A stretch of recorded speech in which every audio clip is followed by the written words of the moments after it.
কাশ্মীরের প্রথম দিন আমরা শুরু করেছিলাম দুধপাত্রি দিয়ে। যদিও আমার ব্যক্তিগত ধারণা শুরুর দিন শ্রীনগর শহরের আশপাশটাই ঘুরে দেখা ভালো। শ্রীনগর শহর থেকে প্রায় 50 কিলোমিটার দূরে এই দুধপাত্রি যেতে সময় লাগে প্রায় 1.5 ঘন্টা। আমরা ডালগেট থেকে একটি বাইক ভাড়া নিয়েছিলাম। বাইকের ভাড়া পড়েছিল 1200 টাকা, তেল খরচা নিজের। শ্রীনগর শহরকে বিদায় জানিয়ে ঝিলাম নদীকে পিছনে ফেলে আমরা এগিয়ে চললাম বাদগাম জেলার দিকে। প্রসঙ্গত বলে রাখি, রাস্তার দৃশ্য নয়নাভিরাম হলেও রাস্তার কন্ডিশন কিন্তু মোটেও ভালো নয়। এদিক ওদিক কনস্ট্রাকশনের কাজ হচ্ছে। শুধু তাই নয়, দুধপাত্রি যেতে গেলে আমাদের শ্রীনগর এয়ারপোর্টের পাশ দিয়েই যেতে হয়। ফলে শ্রীনগর এয়ারপোর্টের জ্যামের কারণে বেশ খানিকটা সময় নষ্ট হয়। কিছু দূর যাওয়ার পরে পরিচয় হলো শালিগঙ্গা নদীর সাথে, যা ওপরে দুধগঙ্গা নামে পরিচিত।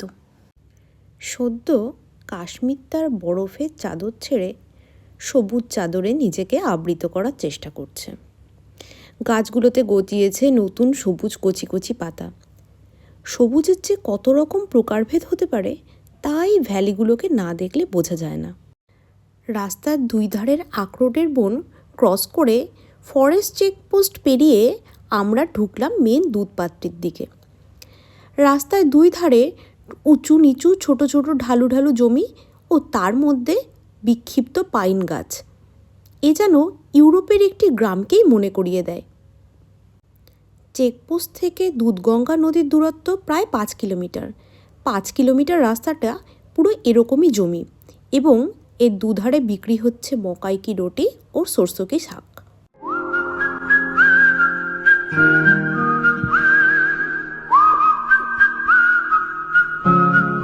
দুধপাত্রির এই পার্কটিতে নানা রকম ইগলু স্ট্রাকচার করা আছে। এছাড়া আছে জেকে ট্যুরিজমের প্রচুর হাটমিট। এখানে প্যারাগ্লাইডিংয়েরও ব্যবস্থা আছে।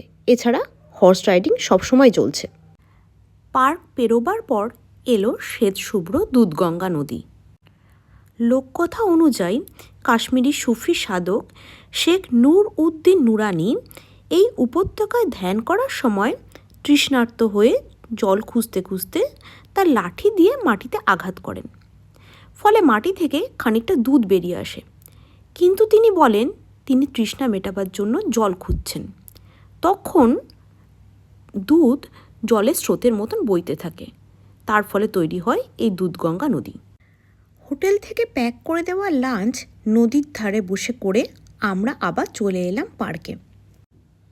পার্কটিতে পনি রাইডের মাধ্যমে পাহাড়ের চূড়ায় যে সামান্য বরফটুকু জমে আছে তাতে যাওয়ার সুযোগ রয়েছে। তবে আপনাদের ট্যুর প্ল্যানে যদি গুলমার্গ বা সোনমার্গ যাওয়ার প্ল্যান থাকে তবে এই সামান্য বরফের জন্য পনি রাইড না করাই ভালো। তার বদলে আপনারা পার্কে বসে পার্কে নানা রকম সৌন্দর্য উপভোগ করতে পারেন, পাইন বনের মধ্যে ঘুরে আসতে পারেন। দুধপাত্রি এর আগে অফবিট কাশ্মীর হিসেবে পরিচিত হলেও এখন কিন্তু এটা যথেষ্ট জনপ্রিয়তা পেয়েছে। এখানে কিন্তু প্রচুর পরিমাণে হোটেল, হোমস্টে ও জেকে ট্যুরিজমের হাটমেটগুলোও রয়েছে। এছাড়া দুধপাত্রি থেকে বিভিন্ন প্রকার ট্রেকিংয়ের সুবিধা রয়েছে। প্রয়োজনীয় ট্রেকিং রুট ও ফোন নাম্বার দিয়ে দেওয়া হলো।